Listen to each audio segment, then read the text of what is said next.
Hey, welcome to Psychologies. I'm Julie Leoni. I'm a barefoot coach and I've created this How to Stop Emotional Eating 4-week coaching course for you. You can access all 4 episodes of the coach either by following the link at the bottom of the video and subscribing that way, or if you're already subscribed, then go to the Life Leaps link and sign in that way.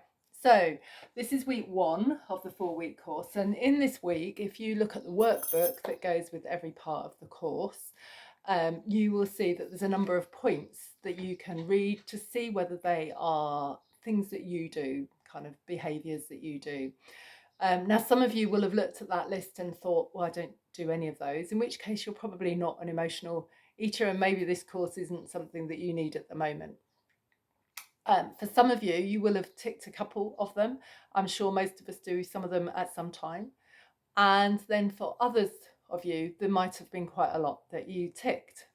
And so I just want you to notice your emotional response to that, because part of the thing that happens to us when we emotionally eat is we get into this cycle of feeling really bad about ourselves for having emotionally eaten, and then we feel upset, and then because we feel upset, then we're much more likely to emotionally eat. So obviously the intention of this course is to be positive and helpful for you, so don't let that let's just find ways to work with that. So in this short video, I'm just going to give you a couple of tips for if you've had that response where you've ticked a lot of things and thought, oh yeah, I do that, maybe I am an emotional eater.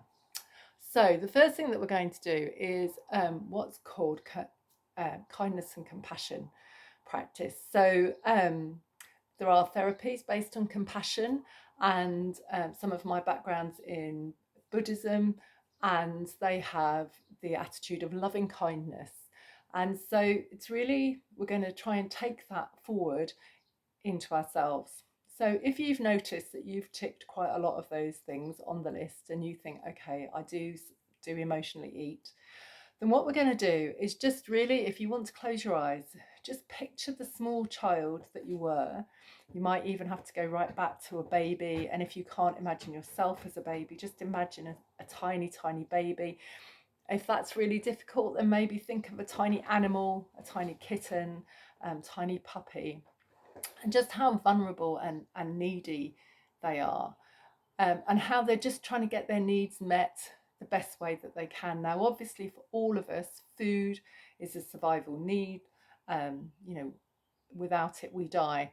And so, of course, there's a physiological need for food. The difference with emotional eating is that you'll have seen from that tick list that we tend to eat a particular type of food, sometimes sugary, sometimes fatty, sometimes things like chocolate combine the two, maybe also very salty food like crisps.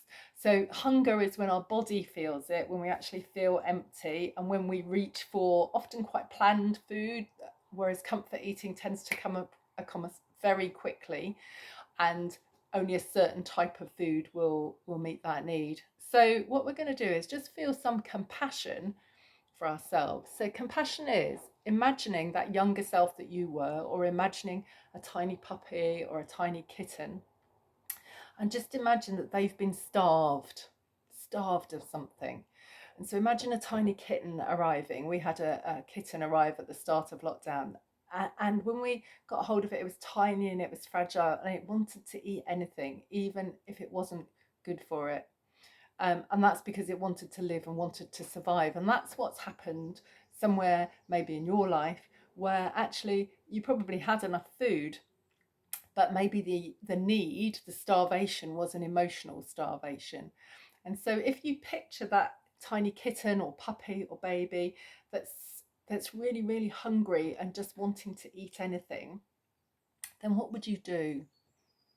What would you do? How would you be with it? You certainly wouldn't be cross with it, would you? And you wouldn't kind of tell it was stupid or fat or ugly or any of those things. And yet we do that to ourselves, don't we? So we're going to let that critical voice just drop away and really tune into how we would be if we could really acknowledge that small, tiny part of us that's starving and that is reaching for anything. Well, the first thing we'd say is, well done for wanting to survive. Well done for wanting to carry on living And if this is the best you can do at the moment, brilliant, because that's the best you can do at the moment. But we're also going to start to think about what would we do with that tiny kitten or puppy or baby. We would start to reach out for what we know is healthy for it. You know, we would give it food that was suitable for its age, cut into the right size chunks. And all of the time I'm using this as a bit of a metaphor. So there's part of you that reaches for comfort food, but there'll be another part of you that could take care of a baby kitten or a baby puppy or a baby human. And so there's that part of you you can also access to take care of you. Okay, so if you just stop and think, what would that very kind, compassionate part of you that would take care of something small, what would that do for you? How would it treat you when you were reaching for comfort food? It would be saying things like, it's okay, we can do this together, we've got this, I understand that you're upset, I understand there's a need that you can't just meet at the moment. And I'm going to look after you, and it's okay, you'll be okay. So lots of reassurance. And there wouldn't be any of that critical stuff. We would just be saying, oh, what is the need that you have right now? And we'll look at that in subsequent weeks. And we'd be really gentle. We'd be really gentle, and we might be thinking, what is it you really need? I know, little kitten, that you're trying to eat the scraps here, but I know that's going to make you poorly. What is it you really need? So you might be able to access that question for yourself. What is it you really need? Okay. So when we're kind and compassionate, even though we've emotionally eaten, what that does is start to break that cycle of feeling bad about it, which then makes us feel worse, which then pushes it back into that cycle.